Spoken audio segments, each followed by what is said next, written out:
वीर महाराजपुर थाना अंतर्गत बारझुला ग्राम में आज राति प्राय 8:30 समय निया लगी चाषी चारोटी धान खरी जली जाई नष्ट हो जमापड़ी।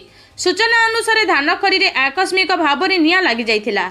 सेही निया व्यापी जाई चाषी रघु प्रधान, राधावल्लभ प्रधान एवं देवेंद्र बाघों चारोटी धान खरी पोड़ी जाई नष्ट हो जमापड़ी। खबर पाई वीर महाराजपुर अग्निशम बाहिनी पहुंची निया को आयत्त करथिले मध्य धान खरी जली जाई नष्ट हो जाइथिला। तेबे क्षय क्षतिर आकलन करी चाषी मानकु क्षतिपूरण देबाकू चाषी माने दाबी करिसंती।